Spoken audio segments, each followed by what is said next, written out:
जननायक नरेंद्र मोदी के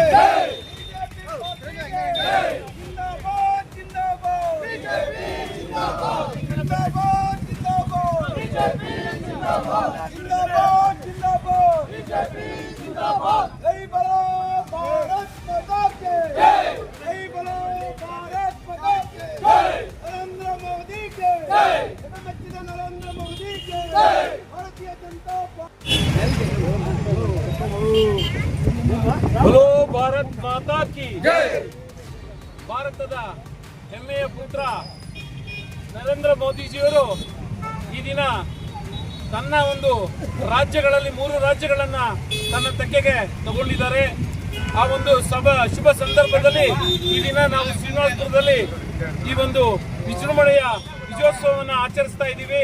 ನಮ್ಮ ಪಕ್ಷದ ಎಲ್ಲ ಮುಖಂಡರುಗಳು ಕಾರ್ಯಕರ್ತರು ಭಾಗವಹಿಸಿ ಈ ಒಂದು ವಿಜಯೋತ್ಸವವನ್ನು ಆಚರಿಸ್ಕೊತಾ ಇದ್ದೀವಿ.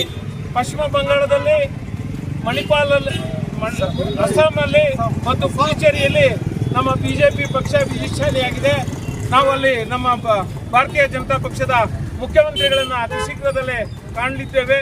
ನಮ್ಮ ಭಾರತ ದೇಶಕ್ಕೆ ಬೆನ್ನೆಲುಬಾಗಿ ನಮ್ಮ ಮೋದಿಜಿಯವರು ನಿಂತಿರೋದು ಇಡೀ ದೇಶದಲ್ಲಿ ಒಂದು ನಮ್ಮ ಸನಾತನ ಧರ್ಮವನ್ನು ಕಾಪಾಡಲು ಮತ್ತು ನಮ್ಮ ಎಲ್ಲ ಒಗ್ಗಟ್ಟನ್ನು, ಎಲ್ಲ ಜನತೆಗೂ ಒಗ್ಗಟ್ಟನ್ನು ರೂಪಿಸಿಕೊಳ್ಳಲು, ಎಲ್ಲ ಜನತೆ ಒಂದಾಗಿ ಬಾಳಲು, ಯಾವುದೇ ಪಕ್ಷ ಭೇದ ಮರೆತು ಎಲ್ಲರೂ ಒಂದುಗೂಡಿ ನಮ್ಮ ಪಶ್ಚಿಮ ಬಂಗಾಳದಲ್ಲಿ ಭಾರತೀಯ ಜನತಾ ಪಕ್ಷವನ್ನ ನಮ್ಮ ಸನಾತನ ಧರ್ಮ ಗೆಲ್ಲಿಸಿಕೊಟ್ಟಿದೆ.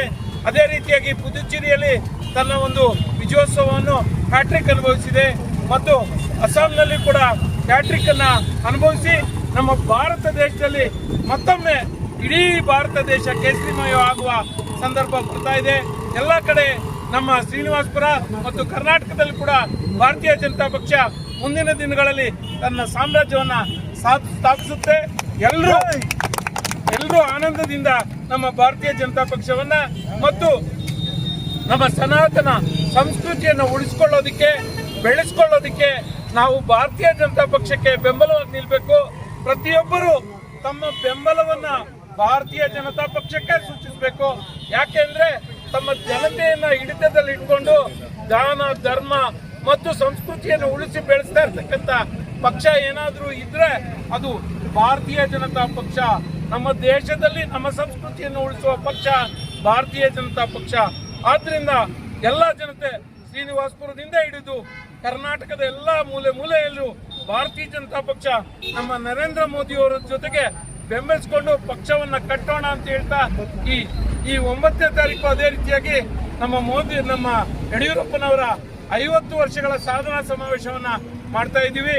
ಎಲ್ಲರೂ ಪಕ್ಷ ಭೇದ ಮರೆತು ಎಲ್ಲರೂ ಭಾಗವಹಿಸಿ ಯಡಿಯೂರಪ್ಪನವರ ಒಂದು 50 ವರ್ಷದ ಅಭಿನಂದನಾ ಸಂದರ್ಭದಲ್ಲಿ ಎಲ್ಲರೂ ಭಾಗವಹಿಸೋಣ ಅಂತೇಳಿ ತಮ್ಮೆಲ್ಲರಲ್ಲಿ ವಿನಂತಿಸಿಕೊಳ್ತಾ ಈ ಮೂಲಕ ಸಿಹಿ ಹಂಚಿ ಸಂತೋಷವನ್ನ ವ್ಯಕ್ತಪಡಿಸ್ತಾ ಇದ್ದೀವಿ.